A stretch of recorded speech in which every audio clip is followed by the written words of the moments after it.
బిడ్లారా, ప్రభు నామమున మీ అందరికీ ఉదయకాల శుభములు, అదేవిధంగా నూతన సంవత్సర శుభాకాంక్షలు. Happy new year. ప్రియ దేవుని బిడ్డలారా, ఈరోజు దేవుని యొక్క వాక్యము మనకు చాలా ప్రాముఖ్యమైంది.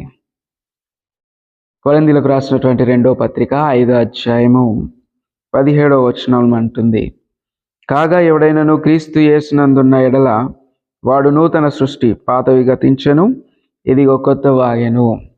Therefore, if any man be in Christ, he is a new creature. All things are passed away. Behold, all things are become new.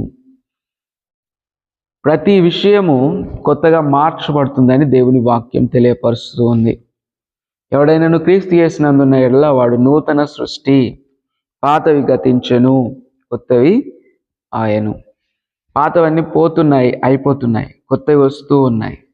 దేవుని బిడ్డలారా, మన ప్రపంచం కూడా ప్రతి విషయంలో నూతనంగా మార్చబడుతూ ఉంది. కాబట్టి మనం కూడా ప్రతి విషయంలో మార్పులు చెందుతూ వస్తూ ఉన్నాం. అలాంటి సందర్భంలో మరి ప్రత్యేకంగా జ్ఞాపకం చేస్తున్నారు, ఎవరైతే క్రీస్తునందు ఉంటారో వారు నూతన సృష్టి.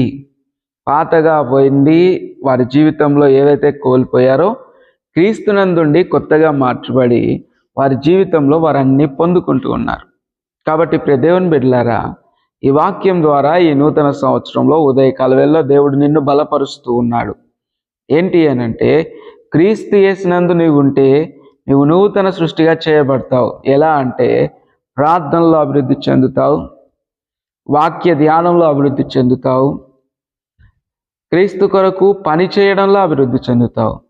ఈ 3 విషయాల్లో నువ్వు అభివృద్ధి చెందితే నువ్వు కొత్తగా మార్చబడినట్లే. ప్రార్థన చేయడం, వాక్యం చదవడం, క్రీస్తు కొరకు పని చేయడము, సహకరించడం.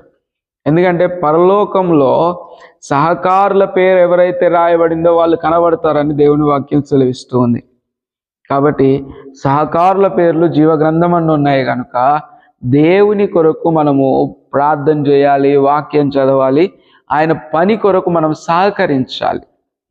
ఈ నూతన సంవత్సరపు మొదటి దినం నుండే దేవుని కొరకు నువ్వు కార్యం చేయడం నేర్చుకుంటే దేవుని దీవెనలు ఎల్లప్పుడూ నీతోని, నాతోని, మనతోనే ఉంటాయి.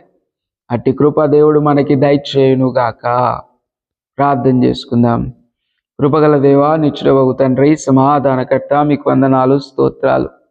నీ కృపలో నాయన ప్రభువా, ఈ ప్రార్థనలో ఏకీభవిస్తున్న బిడ్డల్ని బట్టి ప్రార్థిస్తూ ఉన్నాను.